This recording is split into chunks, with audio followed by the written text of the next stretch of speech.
So, you've seen the movies. You've laughed at the jokes. You've maybe even got a Funko Pop on your shelf. But you're still wondering, who exactly is Deadpool? You know he's the merc with a mouth. He breaks the fourth wall, and he really loves chimichangas. But if you've never picked up a comic book, you might be missing some of the wildest parts of his story. Well, you're in the right place. Because today we're diving deep into the comic book origins of Deadpool, explaining everything you need to know about Wade Wilson, without you having to read a single panel. Let's get started. Before he was the regenerating degenerate we all know and love, he was just Wade Wilson, a highly skilled but mentally unstable mercenary. His backstory is intentionally kept vague and contradictory in the comics, which is part of the fun. He's claimed different names, different childhoods. He's the ultimate unreliable narrator of his own life. What we do know for sure is that Wade was diagnosed with terminal cancer. Desperate for a cure, he volunteered for a secret government program. Sound familiar? This was the Weapon X program, the same one that gave Wolverine his adamantium skeleton. They promised to cure his cancer by activating any latent mutant genes he might have. The good news? It worked! They gave him an incredible healing factor, even more powerful than Wolverine's. The bad news? It came at a terrible cost. The process horribly disfigured his entire body, leaving him with scarred skin. Even worse, it completely shattered his already fragile mind.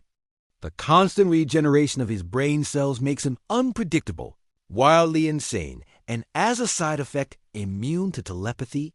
Professor X can't read his mind because it's just pure unfiltered chaos in there. This is the tragic core of the character.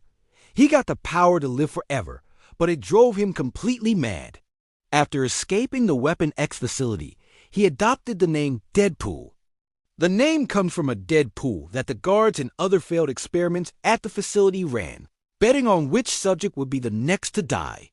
Wade, who survived things no one else could, was the ultimate long shot. Now free, he went back to being a mercenary, but with a whole new set of skills and a complete lack of a filter. This is where he truly becomes the merc with a mouth. He's not just cracking jokes. His constant talking is a weapon. He annoys and distracts his opponents, throwing them off their game while he lines up a perfect shot or sword strike. Now, let's talk about the most famous Deadpool trait, breaking the fourth wall. In the comics, he's fully aware that he is a comic book character. He talks directly to the reader, references his own speech bubbles, complains to the writers and artists, and even argues about what's happening in the plot. This started as a one-off gag, but quickly became his defining feature. It's not just a gimmick. It's a symptom of his insanity. To everyone else in the Marvel Universe, he's just a crazy person talking to himself or the voices no one else can hear. But to us, the audience, he's letting us in on the joke. This self-awareness makes him one of the most unique characters in all fiction. Deadpool's relationships are just as chaotic as he is. He has a complicated frenemy dynamic with Cable, the time-traveling son of Cyclops. They're polar opposites. Cable is a grim, serious soldier, and Deadpool is, well, Deadpool. But their conflicting personalities make them one of the most iconic duos in comics.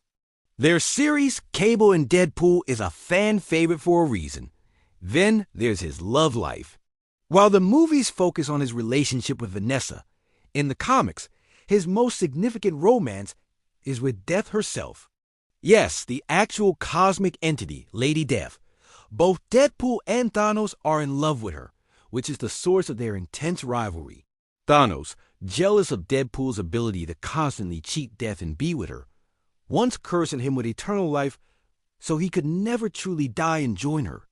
Over the years, Deadpool has had some truly bizarre adventures. He's fought a cow.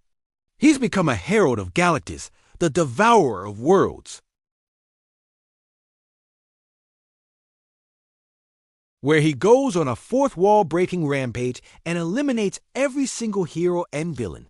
He's been an Avenger, a member of X-Force, and has teamed up with literally everyone from Spider-Man to Howard the Duck.